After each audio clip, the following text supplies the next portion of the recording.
ওম শান্তি।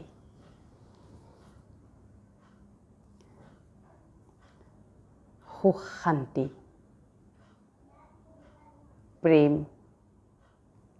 এইকেইটা বস্তু তাৰমানে আৰু আনন্দ এই বস্তুকেইটা আজিকালি খুব অভাৱ হৈছে নহয়। আমি সকলো সময়তে এইকেইটাৰ অভাৱতে আমি ভুগি থকাৰ নিচিনা হৈছে। এতিয়া পৃথিৱীত চব আছে চবৰ ওচৰতে, কিন্তু সুখ শান্তি আনন্দ প্ৰেম দিব্যতা পবিত্ৰতা এইবিলাক বস্তু নোহোৱা হৈছে। গতিকে কিয় নোহোৱা হৈছে বাৰু? ক'লৈ গুচি গ'ল? মন যায় ন যে ক'লৈ গুচি গ'ল সেই বস্তুবিলাক? কিয় আজি সৰু সৰু কথাত আমি ইমান বেছি ডিষ্টাৰ্বড হৈ যাওঁ? কিয় আমি মানে সৰু সৰু কথাত কেতিয়াবা পাৰাপাৰ দিশা একো দিশ নেদেখা হৈ যাওঁ? ক'লৈকো যোৱা নাই। সুখ শান্তি আনন্দ শক্তি পবিত্ৰতা দিব্যতা এইবিলাক ক'লৈকো যোৱাই নাই। সেইবিলাক আপোনাৰ ভিতৰত নিৰ্হিত হৈ আছে। আচলতে কি হয়, যেতিয়া এটা বস্তুক আমি ব্যৱহাৰ নকৰোঁ, তাক বিচাৰোঁতে বহুত সময় লাগি যায় নহয় জানো? এইবোৰ আমাৰ ভিতৰতে সোমাই আছে, কিন্তু আমি ব্যৱহাৰ কৰা নাছিলোঁ। আমি সেইবিলাকক কেতিয়াও আমাৰ সম্পত্তি আমাৰ ঘৰতে আছে, মোৰ এই শৰীৰৰূপী ঘৰৰ ভিতৰতে সোমাই আছে আমি নাজানিছিলোঁ। আৰু সেইকাৰণে কি হৈছে, সেইবিলাক বাহিৰত বিচাৰিবলৈ আৰম্ভ কৰিলোঁ। আধ্যাত্ম মানে কি? আধ্যাত্ম মানে হৈছে যে মোৰ ভিতৰত থকা সেই সম্পত্তিবিলাকক, আপোনাৰ ভিতৰত থকা সম্পত্তিবিলাকক জনা আৰু তাক ব্যৱহাৰ কৰা। ঠিক আছে, ইমান ব্যৱহাৰ নকৰিলে এতিয়া ব্যৱহাৰ কৰিবলৈ আৰম্ভ কৰক। গতিকে সুখ শান্তি আনন্দ প্ৰেম দিব্যতা পবিত্ৰতা এই বস্তুবিলাক, পবিত্ৰতা মানে কি? ক্লিন। যিমান আমি যদি ক্লিন নহওঁ, তেতিয়া কি হ'ব? আমাৰ ভিতৰ সেই শক্তিবিলাক ওলাই নাহিব। তাৰমানে আগতেও কৈছোঁ মই, ছাপ'জ কিবা এটা বস্তু ৰং বগা, তাত যদি আমি বেলেগ ৰং সানি থাকোঁ, তাৰ বগা ৰংটো একেবাৰে নোহোৱা হৈ যাব ন? তাক বহুত কষ্ট হয় আকৌ সেই বগা ৰংটো ঘূৰাই পাবলৈ। আৰু বহুতে সেই বগা ৰংটো ঘূৰাই পাবলৈ আৰু যত্ন নকৰে, ইমান কষ্ট কৰি নাথাকে আৰু। এতিয়া মনুষ্যৰ ঠিক একে অৱস্থা হৈছে। যি আমাৰ ভিতৰতে আছে, যি আমাৰ ভিতৰতে শক্তিশালী ৰূপত সোমাই আছে, তাক আমি উলিয়াব লাগিব। ধৰি লওক আপোনাৰ ভিতৰতে এচপৰা সোণ আছিল, সোণত এতিয়া গোটেই মামৰ লাগি পেলাই তাম্বৰণীয়া হৈ তাৰ অৱস্থা ক'লা হৈ গৈছে ৰংটো। তাক এতিয়া আপুনি কি কৰিব লাগিব? সোণাৰীৰ ওচৰলৈ নিয়াৰ লগে লগে সেই সোণডোখৰ তেওঁ ধুব ন, পুৰিব, পুৰোতে গৈ পেলাই অকণমান সোণ ওলাব। ঠিক একেদৰে আমাৰ আত্মাৰ যিটো চাইজ, সি অকণমান, তাক আমি ধুব লাগিব। আৰু এই ধোৱা প্ৰচেছটো হৈছে মেডিটেশ্যন। এই যে আত্মা যে ক'লা হৈ গৈছে, ৰংটো যে একদম ক'লা হৈ গৈছে, এতিয়া যে তাক যে ৰাষ্টেড হৈ গৈছে, গোটেই মামৰে তামৰে ধৰি পেলাই যে ক'লা হৈ গৈছে, তাকে ধোৱা প্ৰচেছটোৰ নামেই হৈছে মেডিটেশ্যন। গতিকে মেডিটেশ্যন কৰিবলৈ বৰ বেছি একো কৰিব নালাগে। পৰাপক্ষত ওচৰত থকা ব্ৰহ্মকুমাৰীজ প্ৰতিষ্ঠানত গৈ পেলাই 7 দিনীয়া এটা কোৰ্চ কৰি লওক বিনামূলীয়াকৈ। তাৰপিছত আপুনি ঘৰতে ইয়াৰ প্ৰেক্টিছ কৰিবলৈ আৰম্ভ কৰক। মেডিটেশ্যন মানে হৈছে যে নিজে সকলো সময়তে নিজৰ লগত সংযুক্ত হৈ থকা।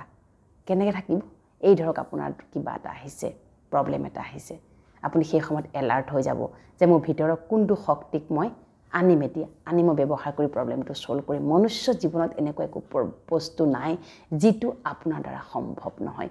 সকলো আপোনাৰ দ্বাৰা সম্ভৱ, সকলো আপোনাৰ দ্বাৰা সম্ভৱ। 100% সম্ভৱ কাৰণেতো আজি বিশ্ব ব্ৰহ্মাণ্ডত ইমান নতুন নতুন সৃষ্টি হৈছে, ইমান নতুন নতুন প্ৰব্লেম আহিছে। যদিওটো প্ৰব্লেম আমি কি কৰিছোঁ, যিমানেই প্ৰব্লেম নাহক মনুষ্য জীৱনত টেকেলটো কৰিছোঁ ন।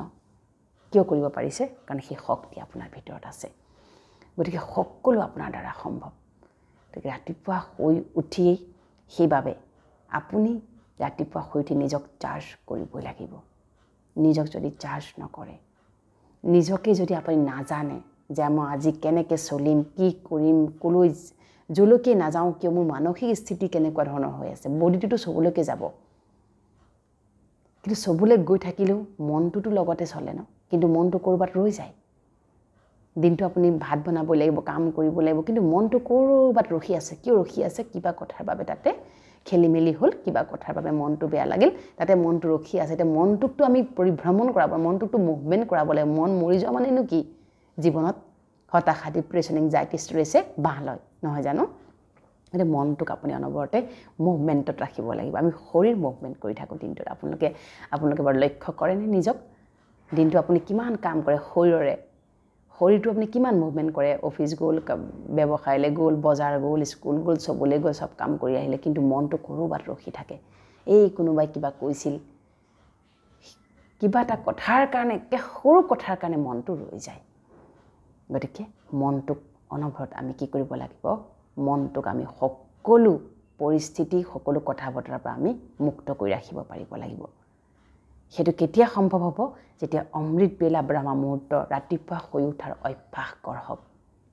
যিমান পাৰে ৰাতিপুৱা শুই উঠাৰ অভ্যাস গঢ়ক যিমান শুলে এতিয়া আৰু এতিয়া উঠাৰ সময় এতিয়া জাগাৰ সময় জাগক ৰাতিপুৱা জাগি কেইটামান নিজৰ বাবে কেইটামান মেডিচিন খাই লওক মই মেডিচিন মানে সেই কেপচুল বা টেবলেটৰ কথা কোৱা নাই মনৰ মেডিচিন কি মনৰ মেডিচিন যে মই শান্ত স্বৰূপ শান্তি মোৰ স্বধৰ্ম মনে বিচাৰে তুমি কোৱা মনে বিচাৰে মোক ৰিয়েলাইজ কৰোৱা যে মই শান্ত স্বৰূপ শান্তি মোৰ স্বধৰ্ম ক'ব লাগিব মই শান্ত স্বৰূপ শান্তি মোৰ স্বধৰ্ম শান্তি মোৰ জনমসিদ্ধ অধিকাৰ শান্তি মোৰ ব্যক্তিত্ব শান্তি মোৰ পৰিচয় মোৰ ঘৰখনত থকা প্ৰতিটো সন্তান শান্ত স্বৰূপ স্থিৰ এনেকৈ এদিনকৈ আপুনি ক'বলৈ আৰম্ভ কৰক মই প্ৰেম স্বৰূপ প্ৰেম মোৰ ব্যক্তিত্ব প্ৰেম মোৰ স্বধৰ্ম প্ৰেম মোৰ জনমসিদ্ধ অধিকাৰ মই সকলোকে নিস্বাৰ্থভাৱে প্ৰেম কৰোঁ